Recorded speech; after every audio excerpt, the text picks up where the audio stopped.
بسم اللہ الرحمن الرحیم۔ اکثر لوگوں کا یہ ایک اعتراض ہوتا ہے، سوال کرتے ہیں کہ منی جس راستے سے نکلتا ہے اسی راستے سے پیشاب بھی نکلتا ہے، تو آیا دونوں ایک راستے سے ایک پیپ سے نکلتے ہیں، لیکن منی نکلنے سے غسل واجب ہو جاتا ہے، فرض ہو جاتا ہے، اور پیشاب نکلنے سے غسل فرض نہیں ہوتا؟ تو اس کا جواب یہ ہے کہ منی نکلنے سے، منی کے نکلنے میں پورے جسم کا کردار ہوتا ہے، یعنی پہلے آنکھوں کا ہوتا ہے، اس میں آنکھوں کا بھی کردار ہوتا ہے، دماغ کا بھی ہوتا ہے، دل کا بھی ہوتا ہے، اور کمر کا بھی ہوتا ہے، کیونکہ منی جو ہے وہ کمر میں ہوتی ہے، اور پورے جسم کو اس کا کردار ہوتا ہے۔ اور پھر جب منی نکلتی ہے تو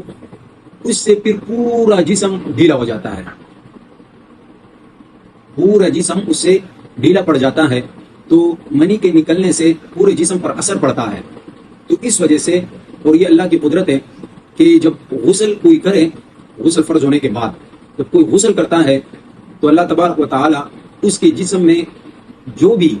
کمی ہو چکی ہے وہ اللہ تعالیٰ اس غسل کے ذریعے سے اس کو پورا کر دیتا ہے، اور پیشاب کے ذریعے سے، اور پیشاب کے نکلنے سے نہ جسم ڈھیلا پڑ جاتا ہے، نہ اس میں پورے جسم کا کوئی کردار ہوتا ہے، کوئی اثر ہوتا ہے۔ تو اس وجہ سے منی پر غسل فرض ہوتا ہے اور پیشاب پر نہیں ہوتا۔